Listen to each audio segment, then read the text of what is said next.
There's a motion to issue a so-called order for Ms. Daisy Quiros, duly seconded. Any objection, the decision on the motion is carried. Please proceed, Chairman Akop. Thank you, Mr. Chair. May I ask the PNP?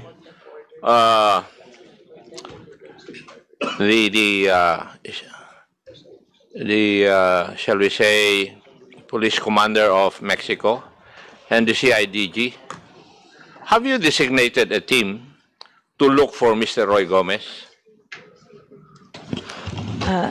CIDG muna. CIDG. Yes, sir. We have here Police Lieutenant Colonel Dave Toktokan, sir, of the DSOU. Okay. That's the DSOU is a unit of the PNP CIDG Region 3. Sir, aside, sir, from the DSOU, the Pampanga... Hindi mo naman sinasagot yung tanong ko eh. Sagutin mo muna yung tanong ko.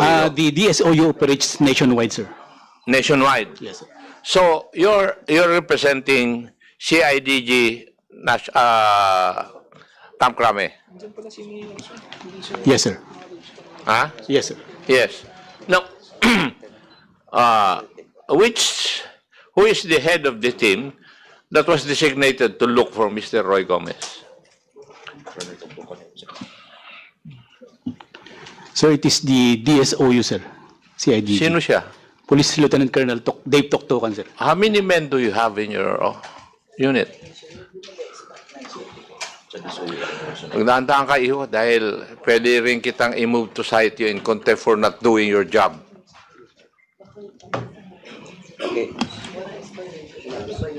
Come again, sir. Personal mo. We have 39, sir. Yes, sir. In Camp Crame? And this oil Camp Crame, sir. Yes. But you also have people in Region 3, CIDG Region 3, tama? Where Mr. Gomez is supposed to be residing. Actually, sir, we have a provincial officer there, sir. Sa Pampanga. Which is not under the DSOU. Meron din sir. kayong regional office, di ba, ng CIDG? Yes, sir. Oh, But eh, it's huwag not mo under ako the... naging chief ako ng CIDG, iho eh. Yes, sir. We know, sir. Kaya meron din kayong tauhan doon sa region, meron din kayong tauhan sa probinsya. Now, may I ask, sino po sa kanila ang tinas ninyo para hanapin si Mr. Gomez?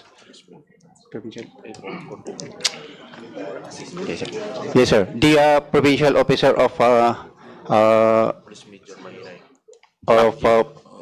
Pampanga, sir. Yes. Yes, sir. Is he present?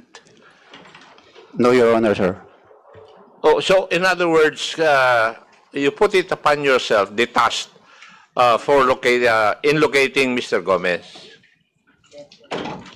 Actually, sir, we are in the DSOU, sir, we are tasked to monitor if he has addresses here in Metro Manila, sir. In Metro Manila. Yes, sir, and other parts of the country, sir. Alam mo, yung sagot mo does not satisfy my expectation. May I ask the NBI, have you also designated a team to locate Mr. Gomez because of the order of this committee? Yes, Mr. Chairman, based on the recommendation of Congressman Paduano, the NBI created a task force to locate not only Roy Gomez, but also AD Yang and the others. And there has been no report of citing or locating Mr. Roy Gomez? None, Your Honor. That is also true with the PNP? Wala rin kayong sightings man lang o information kung nasaan si Mr. Roy Gomez?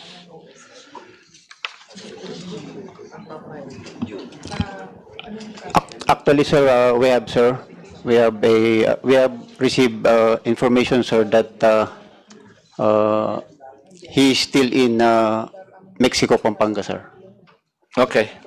Mr. Chair, may I know if we have invited Mr. Vic Balhaja, the former barangay chairman of Kamuning, Mexico, Pampanga? is present, Mr. Chairman. With the indulgence of Chairman Akop, balikan ko lang sandali lang po. Short interjection lang. Kasi, kanina kasi, the CIDG Police Colonel Puklay is pointing to Police Lieutenant Colonel Tuktukan that is in charge of this case. Pero as far as I understand, medyo malabo po eh. Kasi nung binalik ni Chairman Akop, sabi mo, Colonel Tuktukan, it is the provincial CIDG office na nakatutok. The chief of DSOU, sir. Yeah, chief of DSOU. this OU sa CIDG, sir. Based in Kamkrami, sir. yung provincial head ng CIDG nyo. The DSOU is being assisted by the Provincial Field Unit of RFU3 of the CIDG. Ganito lang, Chairman, the indulgence, Chairman Akop, and the next hearing, COMSEC is directed to invite the provincial head of the CIDG na lang po. Yes, sir. Para magkasalubong na po yung ano natin, ha? Yes, sir. Okay. We will take that note, sir. Okay, please proceed, Chairman Akop. Thank you, Mr. Chair. I think Mr. Vic Balaja is present. Yes, Chairman. Yes. Do you know Mr. Roy Gomez? Opo. Paano po siya kakilala? Matagal pong nakasama sa trabaho. So, kilala mo siya. Opo. Sa anong trabaho po kayo nagkasama? Sa munisipyo po. Sa munisipyo. So, kailan mo kaya, nagkita na ba kayo ni Mr. Roy Gomez? Opo. Kailan po? Pumasal po ako sa SM Clark. Nakita ko po siya around 7:30 p.m. Naglalakad po ako. Nakasalubong ko po sila dalawa ni ABC. ABC? Opo. ABC? Si Kapitan. Ano po? Kapitan po ng Masangsang. Nakasalubong po sila. Sino po yung ABC na president na sinasabi po ninyo? Si Kapitan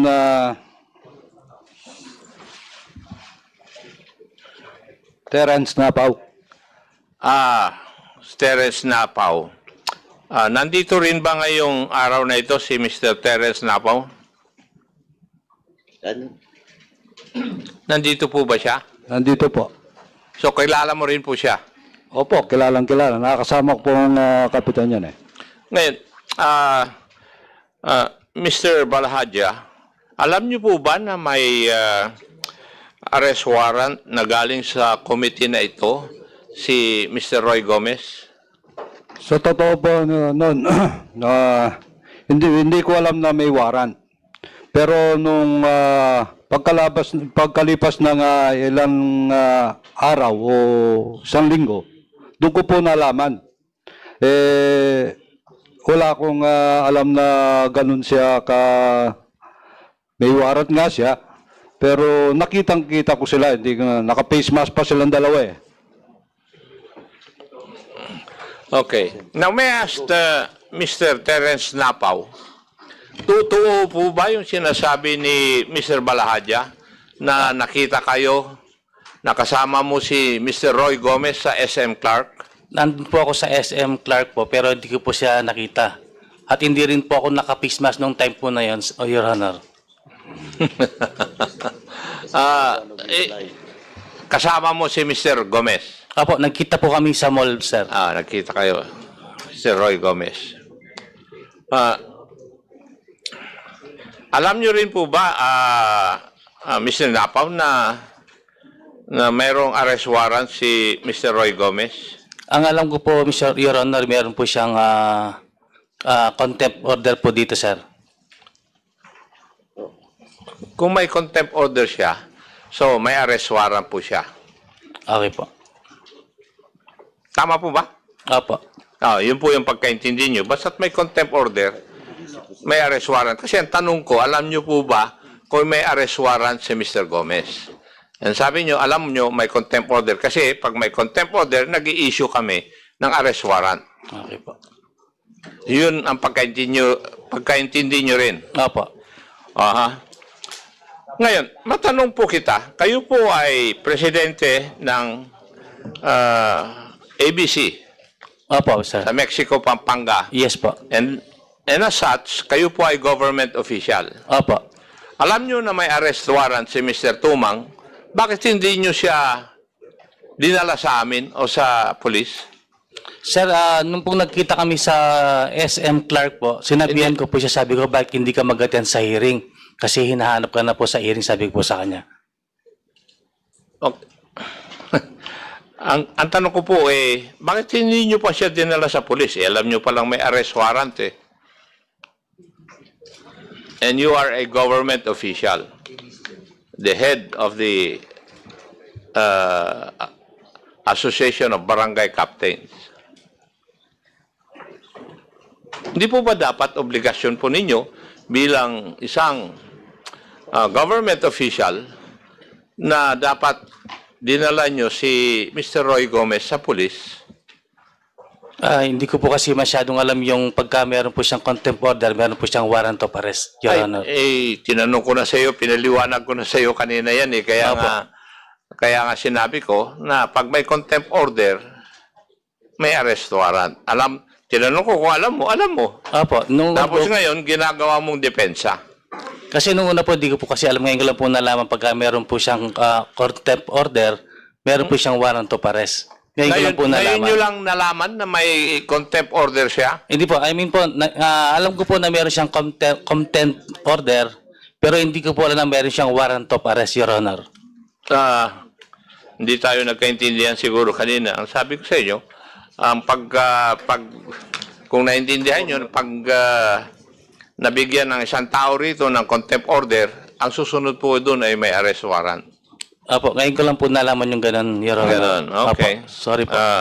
Now, kung tatanungin ko po ngayon, Mr. ABC President Napaw, alam mo ba kung nasaan ngayon si Mr. Roy Gomez? Hindi ko po alam, sir. Kasi hindi ko naman po siya nakakausap, sir. Hindi kayo nag-usap nung magkasama kayo sa SM Nung po Clark? nagkita po kami, sinabihan ko po siya, sabi ko, bakit hindi ka mag-attend sa hearing? So, nag-usap kayo? Opo, nasabi ko po sa kanya, sir. Now, Mr. Chair, in other words, yung pong aking pagtatanong, naipakita ko na si Mr. Roy Gomez ay hindi nagtatago dahil pupunta siya sa SM Clark, which is a public place. Di po ba? So, may I ask the authorities, the police and the NBI, bakit namamasyal lang si Mr. Roy Gomez doon? Hindi nyo pa makita. Before the PNP answers the query of Chairman Akop, para lang po ma-establish natin, dagdagan ko lang po. Matanong lang kita, former Mr. Vic Baladia, when was that? May 18, around 7:30 p.m. May 18. Okay. So that was May 18. Okay. May 18. Now, for the information of everyone, balikan ko lang po yung records. Mr. Roy Gomez, so cited in contempt, that was May 7. So that is 11 days after Mr. Roy Gomez cited in contempt. So alam mo, ABC President, alam din ng konseyo, alam ni Mayor, halos alam ng lahat na tao siguro sa Pampanga, Mexico. Kasi sinusundan tong hearing na to Diba? Now, so May 18 Klaro So that is 11 days lang, Chairman Akop. Medyo medyo fresh pa. Okay. PNP, please answer the query of Chairman Akop.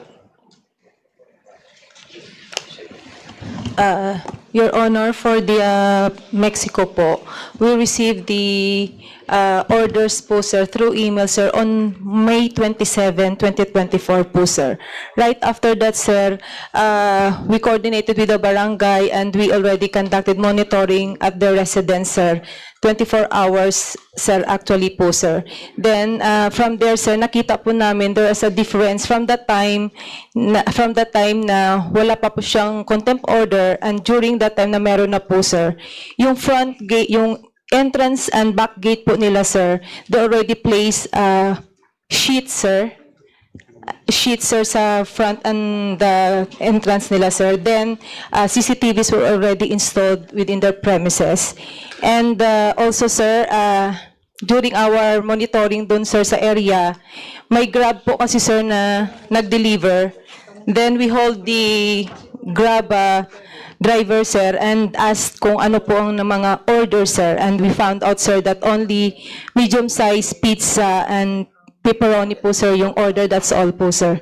So, yun lang po, sir, ang pinaka-latest namin na monitoring sa area po, sir. Thank you po. Mr. Chair, so ibig nyo sabihin na hindi nyo alam kung si Mr. Gomez ay pumapasok o lumalabas doon sa kanyang bahay? Sir, yung nadatna na namin doon, sir, Hindi nga. Sagutin mo yung tanong no, ko. sir. So, in other words, the police would not even know whether Mr. Roy Gomez is sleeping in his house. And you do not even know when he leaves his residence. Hindi kayo nagbabantay. Di ba? Madam Chief of Police. Sir, during that time, sir, na nandun po kami sa area, sir, no Hindi nyo alam activity na po, kung sir. ano eh. Hindi nyo alam kung umuwi siya o hindi. You have not reported it to us. Oh. Di ba?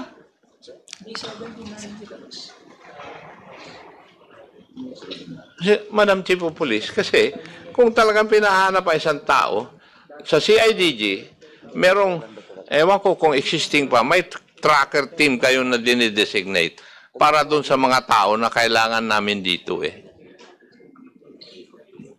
For the Chief of Police of Mexico, Pampanga, I find your efforts in order for you to be able to bring Mr. Gomez to this committee, hindi po sapat. Yun po yung aking nakikita. Kasi, hindi nyo nga masabi dito sa committee na ito kung si Mr. Gomez ba ay umuwi pa rin doon sa bahay niya doon o may inuuwian na iba. You do not even know. Sir, So, we... sige, Sir, may I proceed po, sir? Sir, we conducted also interview, sir, and review of CCTVs doon, sir, sa area. From that time po, sir, hindi na po siya, sir, umuwi doon, sir. As stated also, sir, ng caretaker of the house, sir. Doon yung nearby resident, sir, nag-interview din po kami, sir. Mula daw time na meron siya, sir, issues dito, sir, sa Congress, hindi na po siya umuwi doon, sir, sa Barangay San Vicente po, sir. well, hindi ko alam. Pero, alam mo, Iha, maraming paraan kung paano dapat malaman ninyo eh. Pero para sa akin, hindi nyo ginagawa. Kasi how can Mr. Gomez roam around a very big public mall without you knowing it? Mr. Chair, I feel na parang baliwala ng law enforcement agencies yung ating mga directive eh. At ako'y, naghahanap ko ako ng dahilan under our rules na sila rin ay cite natin in contempt. Para mapilitan sila. Wala akong makita kasi doon eh. Kung meron lang akong makita, talagang I will move to cite them in contempt already, Mr. Chair, because this, I think, is our 12th meeting. If my memory serves me right. That was May 7. May 7 pa yung contempt order na yun at saka issuance of an arrest warrant.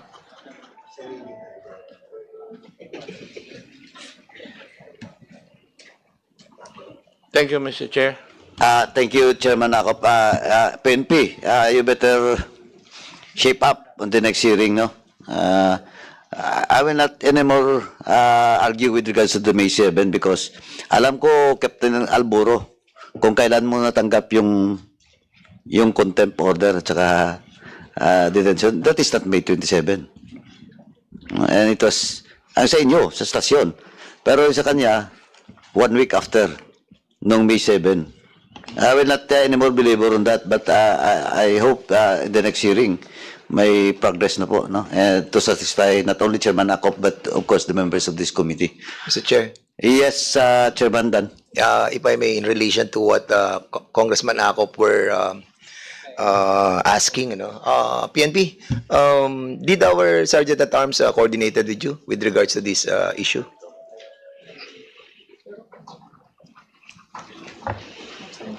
Did our Sergeant at Arms coordinated? Chairman, with the indulgence of Chairman Dan Fernandez, Captain Alboro, you answer lang po kasi you were the one that received that communication through Viber. And I don't want to call the members in the House, no, particularly the LSB. Kayo na po kasi you were the first to receive such order. Coordinated naman. Yeah, coordinated yun kasi Yeah, yung LSB kasi natin dito. we wanted to find out where the loopholes are, no? Kasi baka mamaya yung our own Sergeant at Arms are not doing their job as well. So, kailangan din namin silang kastiguhin, hindi lamang po kayo. Kasi totoo yung sinasabi ni Chairman, saka ni Congressman Akop, kung 12 hearings na to, it sadden us, no? Kasi we're wasting the people's money na hinahanap na natin for so many times, pero hanggang ngayon, baka naandun lamang pala sa Mexico, Pampanga. Nagmumukha tayong mga tanga dito.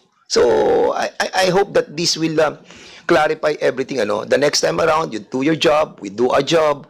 Ang Sergeant at Arms also is doing their job. So, lahat tayo gawin natin.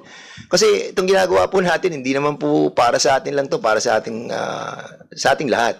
So, I hope that hindi po kayo masaktan sa mga sinasabi namin, but sometimes kailangan nating gamitin yung masasakit na salita para kumilos tayo. Basically, ganyan po ang tao So, thank you Mr. Chairman dun sa information, and I hope that the Sergeant at Arms as well will do his job na sana lagi nakulitin ng ating mga PNP and NBI as well. Thank you so much.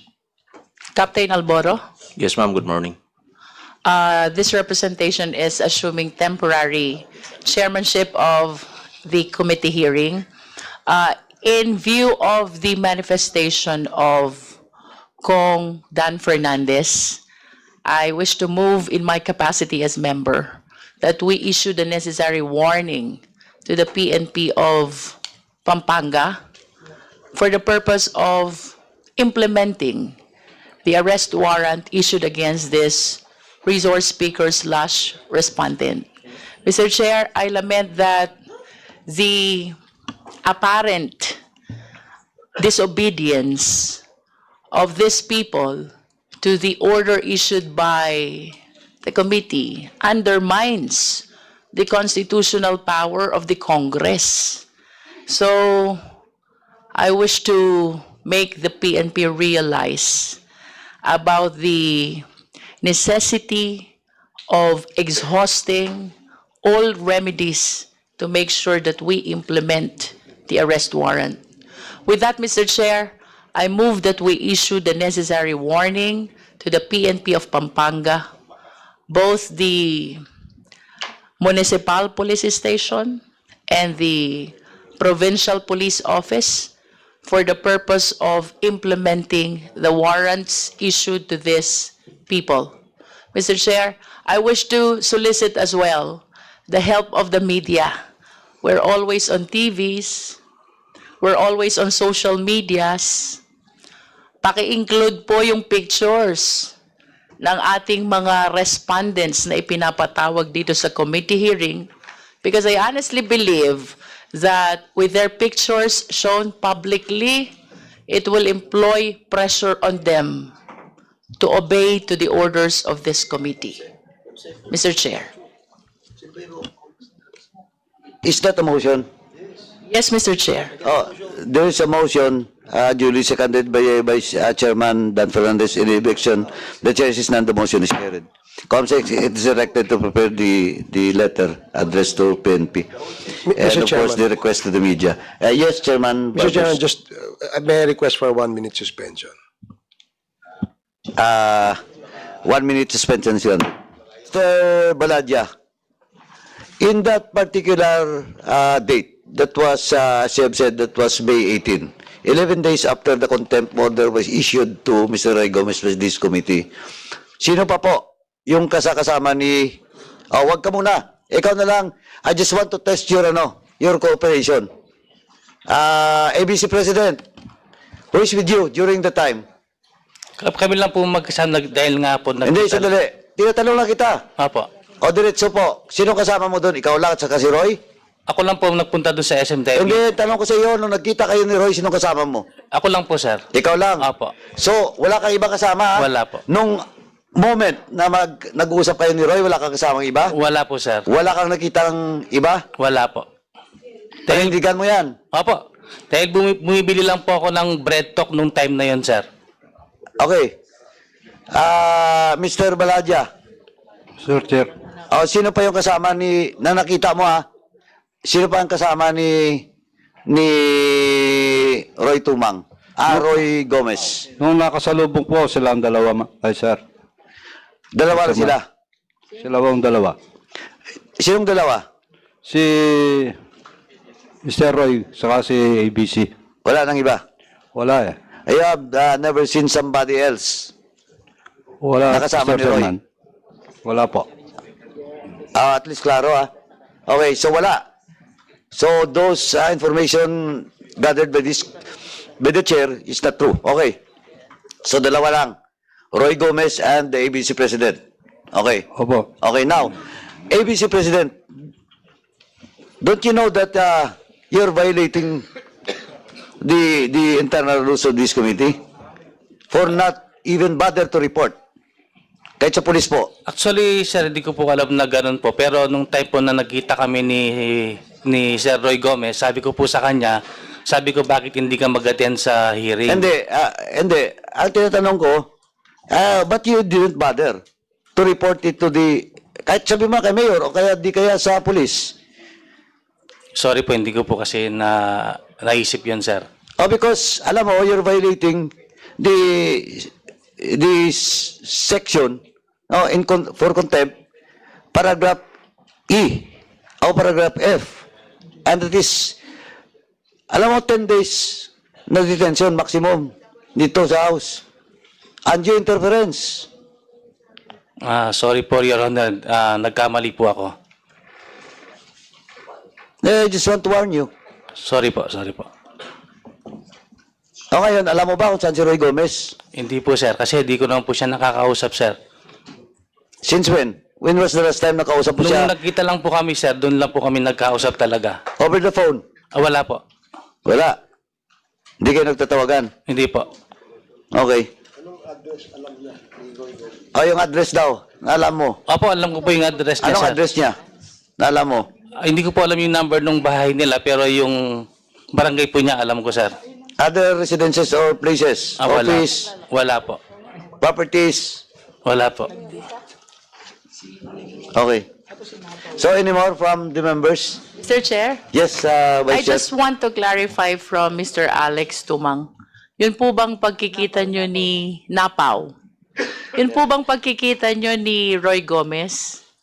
Is it by chance or intentional? By chance lang po, ma'am. By chance? Apo. Sang tapat po ng SM kayo nagkita? By chance? Doon sa parking lot po kami nagkita, ma'am, tapos sumasok po kami sa mall. Parking lot. Opo. Tapos pumasok po kayo ng SM. Opo. Saan po kayo nakasalubong? Saan nyo po sila nakasalubong? Ma'am, sa tapat ng Uniqlo. Tapat ng Uniqlo. Yes, ma'am. Where are you heading to habang naglalakad po kayo papasok ng SM? Saan po kayo pupunta, Mr. Alex Napaw? Ay, bibili po ako ng ma'am, bread talk. So sumama po sa inyo papuntang bread talk? Opo. I see. From the parking lot, naglakad kayo papasok ng SM, sumama po siya sa inyo hanggang bread talk. Opo. After bread talk, saan po kayo nagpunta? Kumain po kami, ma'am. With paring Roy po. with Roy. Opo. And that's what you call by chance? Oho. Kasi nga po, nagkwentuhan nga po kami, noong time na sinabi ko po sa kanya na bakit hindi ka mag-attend sa hearing, sabi ko po sa kanya. After nyo pong kumain, saan kayo nagpunta? Umuwi na po ako, ma'am. How about Mr.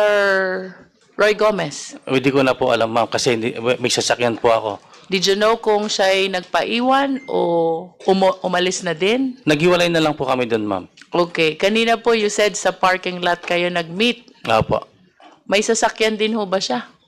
Alam ko po, meron po siyang sasakyan. Kotse. Kotse. Opo. When was that? Hindi ko po alam, ma'am. I think what really happened is you met by chance Opo. initially. But when you agreed to have a meal with him, it was intentional already. Yes, ma'am. So consciously, you are meeting with a person whom you know there is a standing arrest warrant already issued by the Congress. Do you confirm that? Yes, ma'am.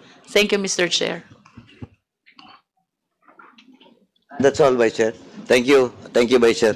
Now, before we proceed, let me acknowledge the presence via Zoom, our Vice Chairperson, Representative Edwin Olivares of the 1st District of Parañaque. Thank you, sir, for attending the hearing. Now, anymore for the subject, Mr. Roy Gomez? Wala na.